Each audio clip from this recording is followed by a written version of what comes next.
बच्चों, आज हम लोग 12.6 स्ट्रक्चर ऑफ ह्यूमन ईयर पढ़ेंगे।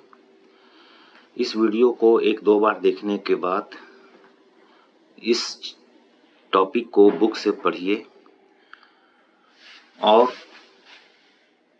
तो यह आपको बहुत क्लियर हो जाएगा। और अगर अच्छा लगे तो लाइक कीजिएगा और सब्सक्राइब कीजिएगा ताकि अगले वीडियो की सूचना आपको टाइमली मिल जाए। तो चलिए हम लोग structure of the human ear पढ़ते हैं। ईयर यानी कान। कान का क्या काम है कि प्रेशर वेरिएशंस जो एयर का होता है उसको यह ऑडिबल फ्रीक्वेंसी रेंज में कन्वर्ट करता है। ऑडिबल फ्रीक्वेंसी रेंज मतलब 20 to 20,000 किलोहर्ट्ज इसके बीच में, और फिर इस फ्रीक्वेंसीज को इलेक्ट्रिकल सिग्नल्स में कन्वर्ट करता है और ब्रेन को भेजता है ऑडिटरी नर्व के द्वारा ताकि हम आवाज को सुन पाएं। यही कान का काम है। पहला, प्रेशर वेरिएशंस को ऑडिबल फ्रीक्वेंसी में कन्वर्ट करना, फिर उस ऑडिबल फ्रीक्वेंसी को इलेक्ट्रिकल सिग्नल में कन्वर्ट करके ब्रेन को भेजना। सबसे आउटर लेयर ये पीना हुआ, इसका काम है सराउंडिंग के साउंड्स को गैदर करना, कलेक्ट करना। फिर यह ऑडिटरी कैनाल के थ्रू आके यह ईयर ड्रम पे आता है।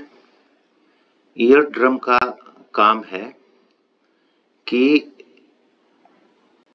जब कंप्रेशंस इधर में आए एयर में तो ईयर ड्रम अंदर की ओर चला जाता है, और जब बाहर में रेरिफैक्शंस या डेंसिटी कम हो तो वह बाहर की ओर चला आता है। और इस चीज को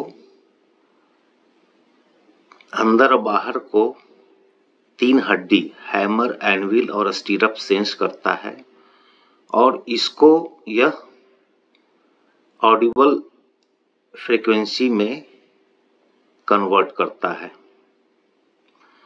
और कोचिया जो है उस ऑडिबल फ्रीक्वेंसीज को इलेक्ट्रिकल सिग्नल में कन्वर्ट करता है और यह ऑडिटरी नर्व के द्वारा यह हमारे ब्रेन को जाता है और हम आवाज सुन पाते हैं। तो ये रीजन आउटर लेयर हुआ, ये मिडिल लेयर हुआ और ये इनर लेयर हुआ। तो इस तरह से कान का हर एक पार्ट का यह काम होता है। अब हम लोग साउंड चैप्टर में जो समरी पढ़े हैं, जो अब तक पढ़े हैं, उसको समराइज कर लें पॉइंट बाय पॉइंट। साउंड जो है प्रोड्यूस होता है किसी ऑब्जेक्ट में वाइब्रेशन के द्वारा। पहला point, sound travels as longitudinal wave. Sound एक लॉन्गिट्यूडनल वेव है, लाइट एक ट्रांसवर्स वेव है, याद रखिए। Sound travels as successive compressions and rarefactions in the medium. Sound propagation क्या है? It is the energy of the sound that travels, not the particles of the medium। इसमें energy propagate करता है, ना कि मीडियम प्रोपेगेट करता है।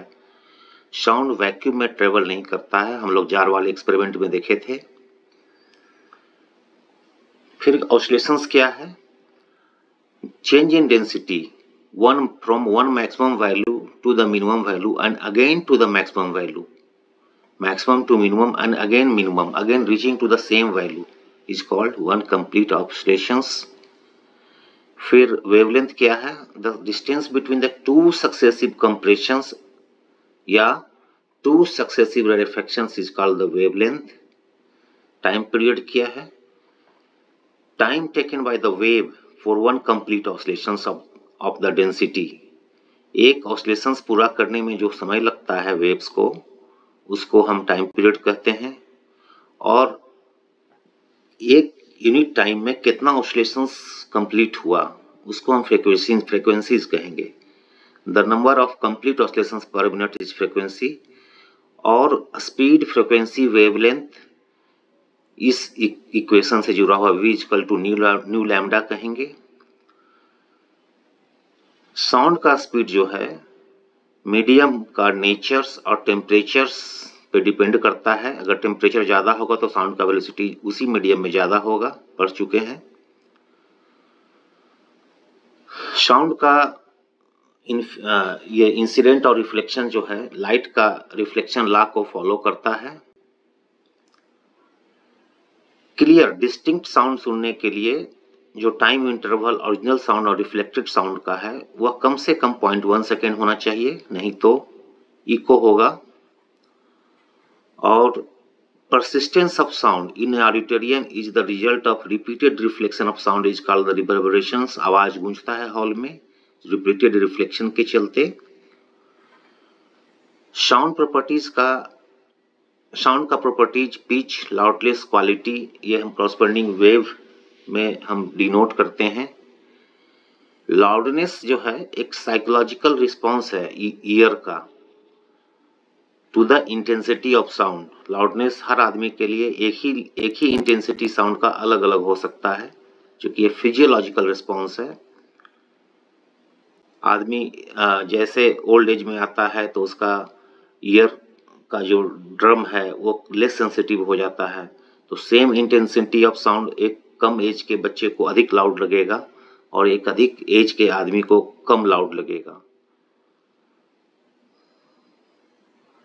Sound energy passing each second through the area is called the intensity of sound। Audible range 20 Hz to 20 kHz। Below 20 Hz frequency sound wave infrasonic, and above 20 kHz sound waves ultrasonic। Ultrasonic has many medical and industrial applications।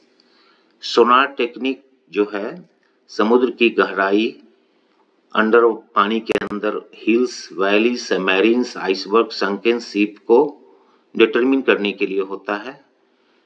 ठीक है, धन्यवाद।